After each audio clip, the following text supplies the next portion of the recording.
Is it just me, or do custom trees truly bring your world to life? Take this one that I put together for a short on the channel. I'm even building a custom tree in every episode of my hardcore world. Now I completely understand that trees can be a challenging thing to build. After all, this was my first attempt, but at least the second one wasn't as dreadful. Now I struggled with how to build custom trees to begin with, but as time went on and I continued to refine my craft, I would learn a very simple and easy technique that would allow me to build amazing looking custom trees without any real effort. So today I am going to teach you that technique, and then I'm going to show you how you can apply it to a variety of different trees. So be sure to leave a like and hit subscribe, and let's get into the tree building madness.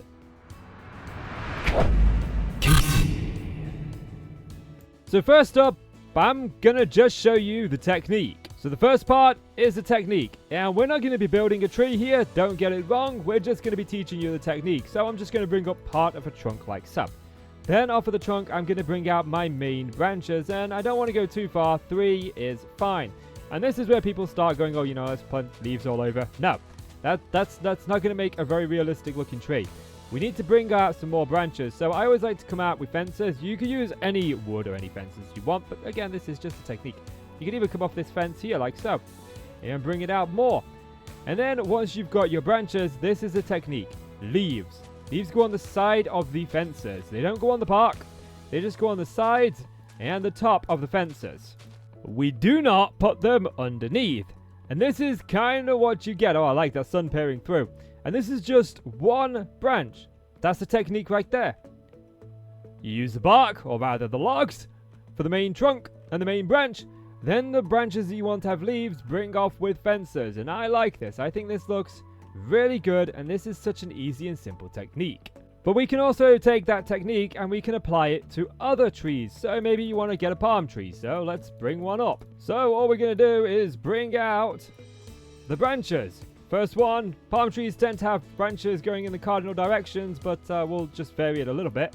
And now we've got our fences, we've got our branches, we know just to stick the leaves on them. And just like that, we've created our first palm tree, although I think the leaves should be a little bit longer. But not every tree is a palm tree. Sometimes you've just got saplings in your world, and this can be achieved by just using fences. This time we're going to use a very similar technique. We're just going to bring some fences off, and we're going to take our leaves, and we're going to keep it away from the center, but we are going to take it across all of the branches.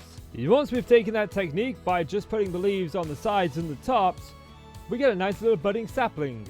Now this technique truly did revolutionize the way that I built trees, as I could try to apply this logic to every tree that I built by building up a tall, sturdy frame and then just coming up a couple of blocks and picking out where I wanted branches to be. Now, I always try to keep my branches in the cardinal directions, at least these big, thick, trunky ones. They're a bit more difficult on a diagonal, but you can definitely do it. Just get your thick, non-leaf branches in, and then come in with the fences. And I'm going to talk about this technique a little bit. You can go up, you can go diagonal. This is where I tend to go diagonal on these. Now, I tend to bring the lower ones out less and the upper ones out more, as the tree tends to be smaller at the bottom, and then the trees the leaves gravitate upwards and outwards. So start off with just a few at the bottom. You can even have like multiple branches coming off of the same one branch. That's totally fine. And I came up with this technique, oddly enough, while driving back from dropping my buddy off home, as I live practically in the country. I live in the country, and it's lovely here. There's lots of wildlife, lots of things like this around, and I was just looking at the trees, and I noticed that you couldn't really see the leaves from down below. They all seem to be on the top of the branches, reaching up to the sky, which makes perfect sense, as plants use photosynthesis, yeah, that word, for food. And this technique meant that I could produce trees that I was very happy with, that I thought looked really nice, and I could do it pretty quickly and consistently within any world I wanted to. Now at this point, you may be asking yourself, how do I know where I want my branches to go? Are you just bringing them out in random directions? Is there a methodology behind what you're doing? And the answer is no, there isn't. I'm just randomly bringing them out. I'm just picking a point where I think it would be nice to have a leaf and sort of visualizing where they're going to go. I'm going to have a bit of open sky here. Do I want a bit of open sky there? Yeah, that's fine. We'll talk about open sky bits when we get to putting the leaves in. but I'm just remembering the one simple rule. Branches always go upwards and towards the light, and they always tend to just grow in that one direction, but the actual structure of the branches seems to be so random that it's almost impossible to predict. That being said, as branches do tend to grow upwards, kids climb in trees. Wildlife scuttles up the bark, and sometimes branches break, so it's perfectly okay to bring a branch down. Now, once we've got these in, trees do tend to be thicker at the bottom, so you could, if you wanted to, just bring up the bottom a little bit, just to give it an extra layer of thickness, and that might help you out some. But I don't want to overcomplicate this tutorial. I want to give you guys a very simple and easy trick that will help you produce realistic trees in your world. And as we continue to develop this technique, and you continue to practice it, you will start to learn just what works for you and what doesn't. Take the hardcore tree, for example. It looks really nice, but it is flat on the top. You can see it more here, and I dislike this, and so I've made an effort to not make my trees flat on top anymore. And another thing that people tend to get caught up on when it comes to building trees. They're like, oh, you shouldn't be able to see the light. You shouldn't be able to see the sky through the trees. You should absolutely be able to see the sky. Go to a forest, go to a tree, look up. You can see light through the branches, so it's perfectly okay to have gaps. And while I have chosen oak here for this, you can use any wood that you like. And sometimes you might be like here, you could put a leaf there, or do you put a leaf there? Do you not put a leaf there? That might be the question you're asking, and it really doesn't make a difference. As long as you just follow the technique of putting them on the sides, the front, and the top, but not underneath, you should be okay. But you will find some where you do have to put them kind of underneath. Like, you could put one there if you wanted. And you see, it doesn't really make it that much different. I'm not going to put it there, but, you know, you can. Now, the resources are just very simply leaves, fences, and the logs of the wood you want to use. You could also use bark so that you don't have that texture right there. That's not a problem. Go ahead and do that. But there's at least two other resources I would highly recommend when it comes to building these trees. Especially if you're a survival player, because a fall from some of these heights could really be disastrous. So what I'm doing in my hardcore world at the moment is a simple trick. I'm using scaffolding so that I've got a way down. But if you've already gone and faced the Ender Dragon and you've got yourself your elytra, then you're a little bit safer. So all I'm doing... One more time, all I'm doing is I'm coming around the outside of the fences, which are our branches, and I'm placing the leaf blocks down. I'm then going and placing them on top of the fences.